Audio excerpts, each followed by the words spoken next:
NEP 2020 new education policy 2020, इससे related मैं 20 point को डिस्कस करूंगा जो कि जून 2025 एग्ज़ाम में और प्रीवियस ईयर में पूछे गए हैं। इससे बाहर एक भी क्वेश्चन आपको दिसंबर 2026 एग्ज़ाम में नहीं पूछे जाएंगे। अगर ये 20 पॉइंट आपने नोट कर लिया तो इससे बाहर क्वेश्चन नहीं आएगा NEP 2020 से, ये नोट करके रख लो। तो वो 20 पॉइंट कौन से हैं उसको डिस्कस करेंगे। कॉपी पेन उठाओ और 20 पॉइंट को नोट करो, इससे बाहर एग्जाम में देखने को नहीं मिलेगा। फर्स्ट ऑफ ऑल बात कर लेते हैं न्यू एजुकेशन पॉलिसी 2020 में एजुकेशन क्या होता है। एजुकेशन का मतलब होता है फॉर्मल या इनफॉर्मल तरीके से नॉलेज गेन करना, ज्ञान की प्राप्ति करना, स्किल को डेवलप करना, कौशल विकसित करना, वैल्यू को डेवलप करना, अपने अंदर मूल्य को, गुडविल को डेवलप करना, एटीट्यूड को अपने व्यवहार में एटीट्यूड लाना, यही एजुकेशन कहलाता है।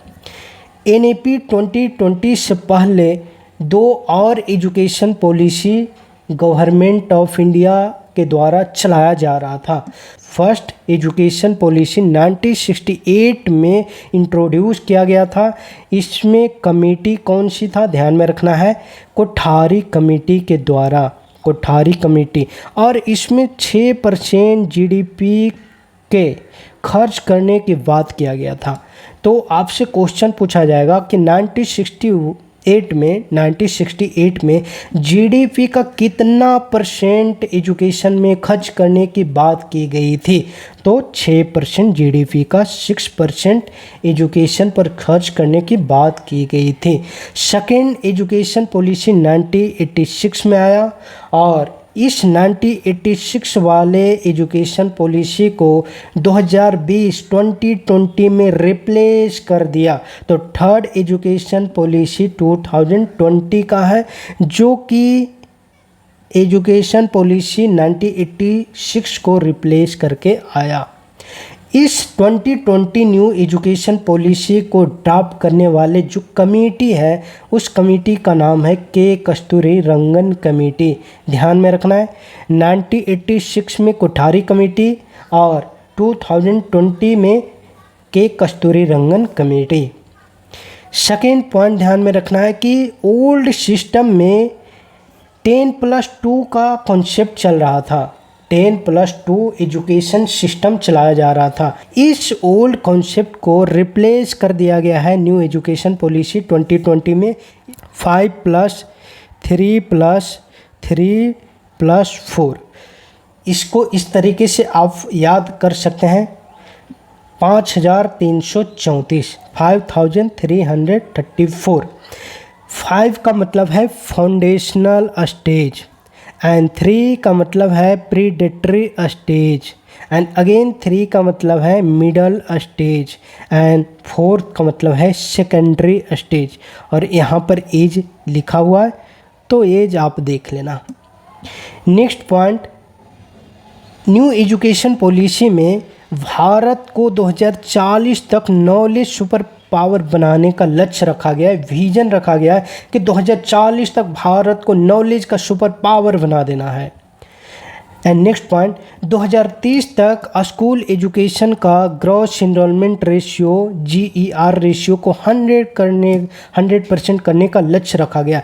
2030 तक स्कूल ध्यान में रखना है, 2030 स्कूल का GR रेशियो 100% करने का लक्ष्य, और 2035 तक हायर एजुकेशन का GR रेशियो 100% करने का लक्ष्य रखा गया।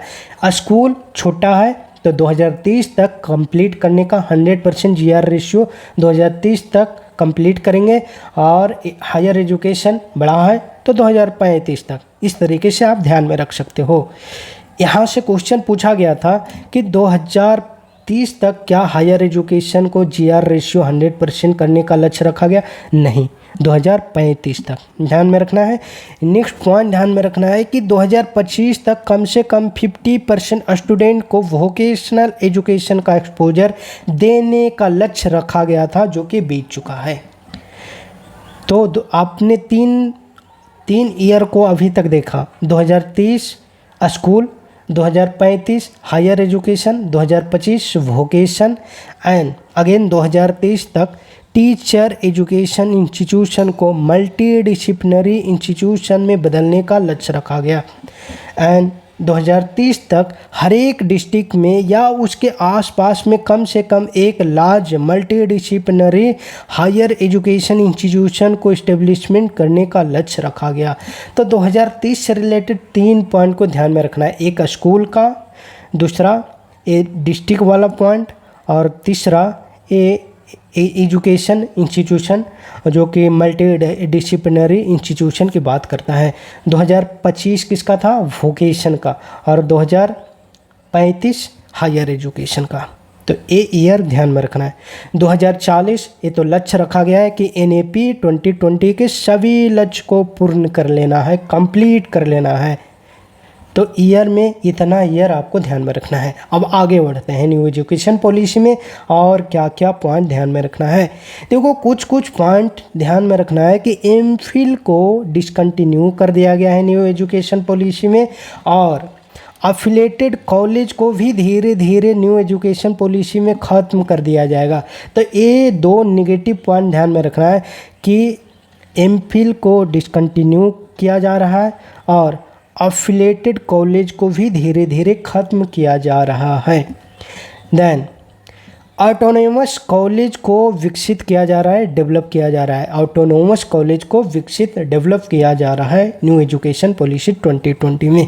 और मोस्ट इम्पोर्टेंट पॉइंट यहाँ से क्वेश्चन पूछे जाते हैं। करंट में GDP का ओनली 3% एजुकेशन पर खर्च किया जा रहा है, जबकि लक्ष्य विजन 6% खर्च करने का है।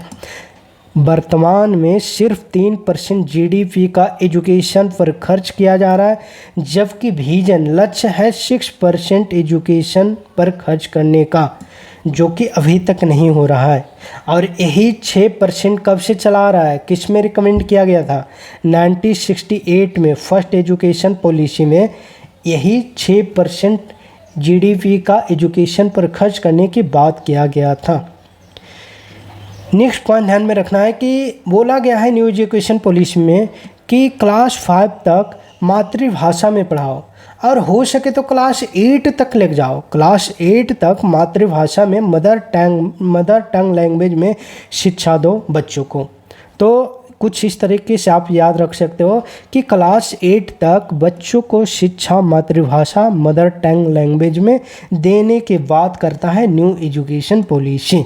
देन न्यू एजुकेशन पॉलिसी में एक बेहतरीन कॉन्सेप्ट को लाया गया है, मल्टीपल एंट्री एंड एग्जिट का concept. Multiple entry and exit का कॉन्सेप्ट का मतलब क्या है कि आप अभी मान लिया जाए कि कॉमर्स पढ़ रहे हो, आपको साइंस में जाना है तो जा सकते हो। अब साइंस में भी मन उब गया है, आर्ट लेना है तो आर्ट ले सकते हो। ये चीज़ इस न्यू एजुकेशन पॉलिसी में इंट्रोड्यूस किया गया है। अगर आप फर्स्ट ईयर एग्जिट करेंगे तो आपको सर्टिफिकेट मिलेगा। अगर सेकेंड ईयर में एग्जिट करेंगे आपको डिप्लोमा का डिग्री मिलेगा। अगर थर्ड ईयर एग्जिट करेंगे तो आपको बैचलर का डिग्री मिलेगा। अगर कंप्लीट कर लेंगे 4 ईयर का अंडर ग्रेजुएट प्रोग्राम तो बैचलर के डिग्री के साथ साथ रिसर्च का भी डिग्री आपको मिल जाएगा। तो न्यू एजुकेशन पॉलिसी में 4 ईयर का UG का प्रोग्राम रखा गया है, ध्यान में रखना है। एंड न्यू एजुकेशन पॉलिसी में एक और बेहतरीन कॉन्सेप्ट लाया गया, ABC कॉन्सेप्ट। ABC कॉन्सेप्ट इसीलिए लाया गया कि जो एग्जिट कर रहा है 1 ईयर 2 ईयर 3 ईयर में, तो उसके क्रेडिट को कैरी फॉरवर्ड किया जाए, स्टोर किया जाए और ट्रांसफ़र किया जाए। तो ABC bank academic credit bank होती है, जो कि इसका कॉन्सेप्ट है, इसमें क्रेडिट को स्टोर किया जाता है और ट्रांसफ़र की जाती है। यहाँ से क्वेश्चन पूछा जाता है कि ABC बैंक क्या है। एक तो फुल फॉर्म पूछ लेगा, एकेडमिक बैंक ऑफ क्रेडिट, ध्यान में रखना है। दूसरा पूछेगा कि ABC बैंक में क्या होती है, तो क्रेडिट को स्टोर की जाती है और ट्रांसफ़र की जाती है। ये पॉइंट ध्यान में रखना है। नेक्स्ट पॉइंट आपको ध्यान में रखना है कि अभी मैंने प्रीवियस में बताया कि न्यू एजुकेशन पॉलिसी में 4 ईयर का UG डिग्री का प्रोग्राम रखा गया है, इंट्रोड्यूस किया गया है। 4 ईयर अंडर ग्रेजुएट डिग्री को इंट्रोड्यूस किया गया है न्यू एजुकेशन पॉलिसी में। एंड न्यू एजुकेशन पॉलिसी में कुछ और मल्टी नेशनल की बात किया गया है। मल्टीनेशनल बोले तो कि फॉरेन यूनिवर्सिटी भारत में आकर कैंपस खोल सकती है, इसकी अनुमति न्यू एजुकेशन पॉलिसी में दिया गया है। एंड साथ ही साथ अगर इंडियन यूनिवर्सिटी फॉरेन में कैंपस खोलती है तो उस यूनिवर्सिटी को प्रोत्साहन दिया जाएगा, कुछ फंड भी प्रोवाइड किया जाएगा। And second last point, new education policy को 2 राज्य कर्नाटक और तमिलनाडु ने NEP 2020 को रिजेक्ट कर दिया था। NEP 2020 को कर्नाटक एंड तमिलनाडु ने रिजेक्ट कर दिया था, तो ये पॉइंट आपको ध्यान में रखना है। And last point, new education policy का ड्राफ्ट कमेटी का नाम है डॉक्टर के कस्तूरी रंगन कमेटी। आशा कर रहा हूँ आपको new education policy total clear हो गया होगा। ये 20 पॉइंट अगर आपने याद कर लिया, यकीन मानो इससे बाहर एक भी क्वेश्चन नहीं आएगा। तो वीडियो में बने रहने के लिए आपको बहुत बहुत धन्यवाद।